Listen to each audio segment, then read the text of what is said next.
guys, I am back with a completely out of season project share. I have been working on finishing off various scraps from fall and Halloween paper pads and collection kits that I was working with last year and didn't quite finish off. But I know it's completely out of season. Probably no one will watch this because no one wants to think about cold months right now when we're slowly inching towards spring.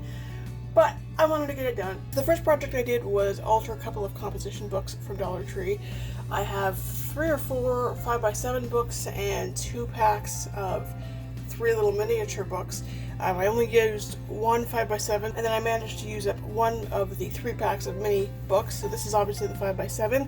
I think this was the first one I did. I just used some larger scraps from the Echo Park Apothecary Emporium collection kit. And then I had this big scrap from the My Mind's Eye Trick or Treat collection, and then I used some cut aparts from the Apothecary Emporium collection. Now the problem with these composition books is they don't sit flat even when you have it glued stuff to them, so unfortunately it does that, but I just put some paper on the inside here. I didn't round the corners, and I kind of did what you do when you alter like a binder, where you actually like wrap the paper around, and that kind of made for some rough edges. It bent really oddly. Now I did ink the edges, so that's not quite as obvious, but I mean it turned out alright. And then the back cover is just some stripes here. Most of this paper is the Apothecary Emporium because that's what I had the largest scraps for, and then I kind of goofed the inside of the back, but it's the back, so whatever. So for a first attempt, I'm pretty proud of that. And then these are the 3 miniature composition books that I did up. This, I believe, used only paper from the Apothecary Emporium. And again, I had a bunch of these label-y cut aparts, so I just used 1 on each. There's the inside there. And then this is just 1 piece all the way around. I did goof up a little bit when I was inking the edges and got some of the edges of the paper. But the actual paper is fine. So, I mean, it's Halloween. You can get away with being a little shabby, right? So again, this one, just a full sheet on the outside. Well, full scrap on the outside. And some scraps on the inside.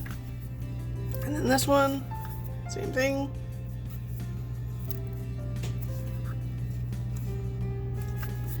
So these ones were a little easier. I don't know if it was just the size, but I found it a little easier to put these 3 together, and I think they kind of work out pretty cute in a little set.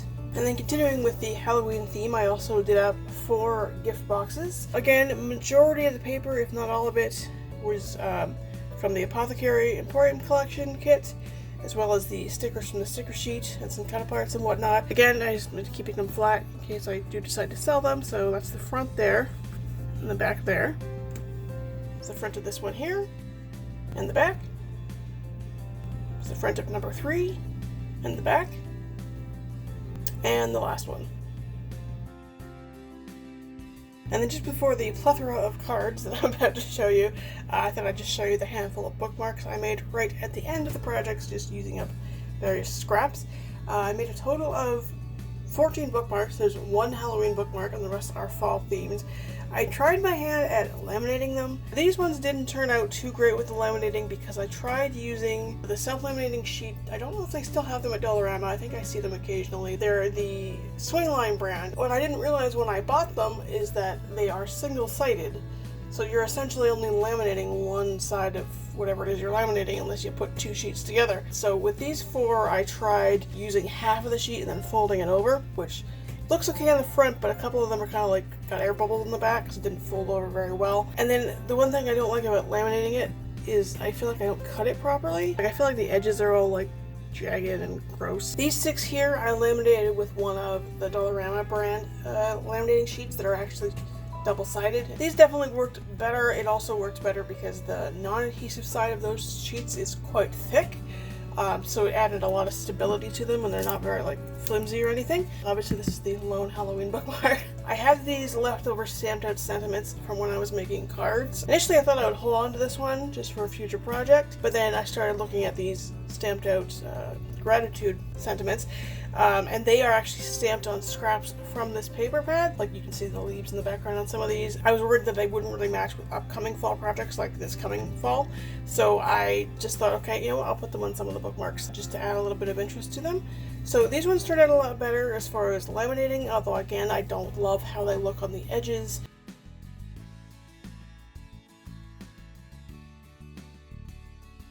And then these last 4 are not laminated. That's just because I was able to get 6 in one laminating sheet, and I only have 4 left, so I didn't want to waste the sheet. Okay, moving on to all of the cards, which will be the rest of this video.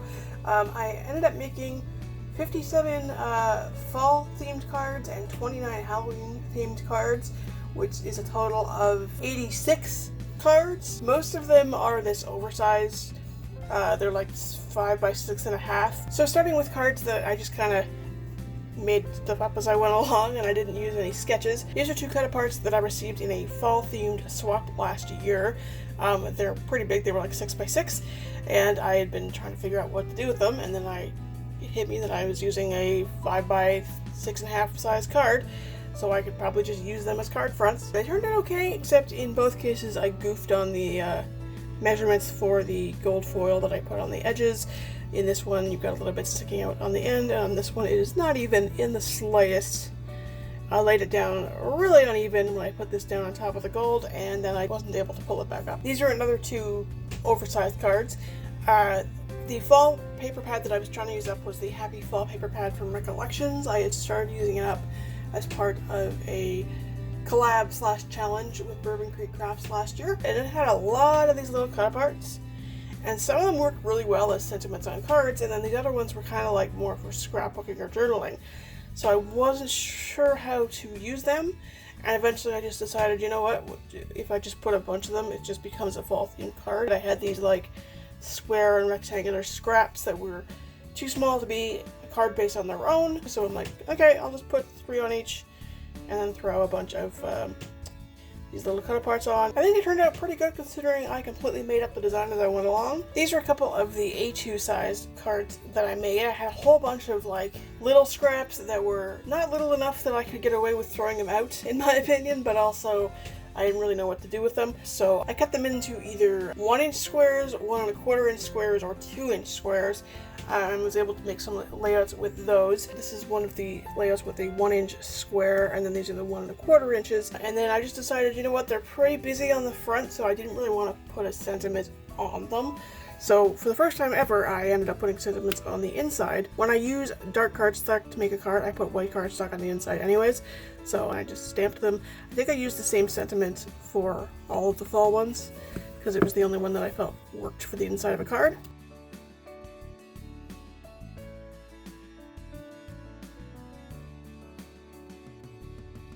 Then we have a couple of A2 sized fall cards. These ones I just used cut-aparts from the Apothecary Emporium collection. They were larger cut-aparts that I just cut down. And then the background paper is actually paper that came from Dollarama scrapbooking kits. This is a little shaker card. I had originally made the card base based on Call Me Crafty Owl's Sheetload of Cards sketch for February 2020. And then I kind of realized that this frame that came with the My Mind's Eye Trick or Treat collection would kind of work as a shaker card, and I thought it looked kind of good on this particular background, so that's what I ended up doing. It's not too shaky because the foam I used is pretty thin, but you know, I put some Halloween sequins in there and it works. A couple more A2 size cards here. These were made using the 2-inch squares. This one worked out, I think, pretty well because I was trying to use up the adhesive borders that came with the Apothecary Emporium collection. That's what all the paper and the borders are from. This is a stamped sentiment that I just punched out and then backed with some black cardstock. So my plan was I used this black and white lace adhesive border on this card, and then on these cards I was going to use the other border that was on the sticker page, which was this, like, they were pennants. They were like orange and black and white, like little pennants. And I thought, okay, I'll just do the same thing and make like a frame and then push these all together. Except that I don't know if they've just been sitting on the sticker page too long, but they refused to come up as a border, and the pennants themselves like kept ripping off of the little string part of the sticker kind of thing. So this is the only one where I was able to use that technique. This is made with all Dollarama paper. These are from the one 8x8 sheet that had a bunch of sentiments and stuff, but just random blocks of orange in between the sentiments. So I just cut all the sentiments and whatnot out. And then just use some of these scraps. And then this is all leftovers from the My Mind's Eye Trick or Treat collection, except for, actually I lied, all of these squares on the outside are from the Apothecary Emporium. This is from My Mind's Eye collection, as is these stickers in the ephemera. And then this is the one Halloween A2 size card that I used the 1-inch squares on. Again, there's a mix of Trick or Treats and Apothecary Emporium collection kits in here. And then on the inside, I just have that same stamped sentiment. These were all made using the Sheetload of Cards February 2020 sketch by Call Me Crafty Al. I thought it was a good way to use up, again, these Dollarama papers. It was kind of weird too, because some of the paper was, you know, traditional colors, and then you had this brown one, and it had like a poem in the background, and then a bunch of sentiments all over it that you couldn't really cut up, and it was very weirdly designed paper. So I used, I think, pretty much all of it as either backgrounds or center pieces kind of for this particular design. These are leftovers from the My Mind's Eye collection, and then I just stamped sentiments for these two. And this is what I mean about the brown. Again, we got that brown paper with the poem on it. The little polka dotted paper and the backgrounds here are actually from the Happy Fall paper pad. This one I just stamped out a sentiment on in brown ink and then just backed it on brown cardstock. This is another sentiment from that 8x8 sheet, and this is from the My Mind's Eye collection. This is, I believe, the only oversized Halloween card that I have. This 5x6.5. I think it worked out okay on these cards as far as just having the extra border of card around it. And then I used that sketch to make just a ton of the oversized cards with the fall papers. You notice they've got some white cards and some cream colored cards. I just kind of picked based on the colors of the paper, which I thought looked better. As you can see, this was a really good design to use up all these little cut parts from the paper pad.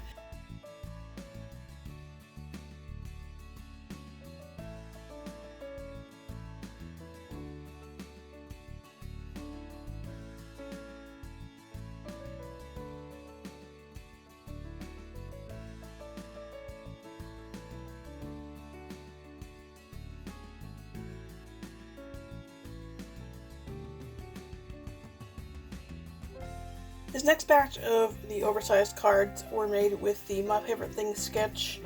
I'm not sure if it's just My Favorite Things number 31 or the full name is MFT WSC31. I had a bunch of these like longer, thicker strips left, and I found this sketch that happens to cater to that. So I did a whole bunch of cards, both fall and Halloween, with this sketch.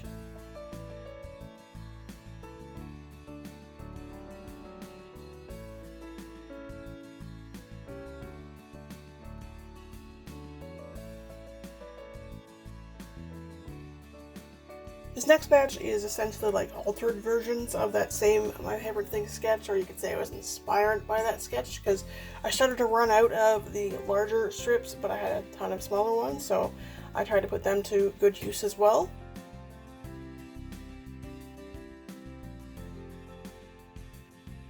These next few were made using the My Favorite Things sketch MFT WSC9. I don't know how I feel about them in hindsight. I liked the idea because, again, I had a bunch of weirdly sized long strips. Some of them I think I like, other ones not so much.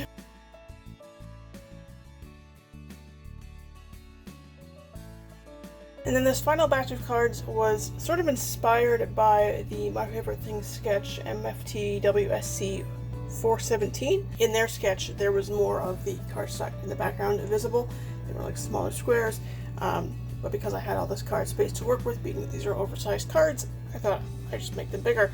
So I just had two in this particular design, and then I kind of tried to follow it to an extent with some other scraps.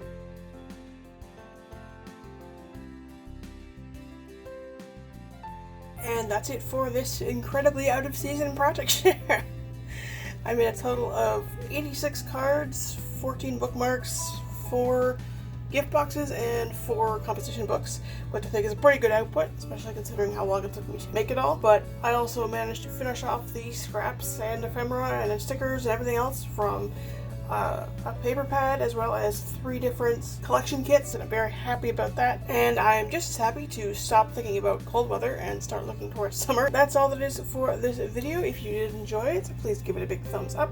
Please give it a share, subscribe to my channel if you haven't already, and click that little bell in the corner to be notified when I next upload a video. Don't forget to wash your hands and stay home, and I will see you guys in the next one.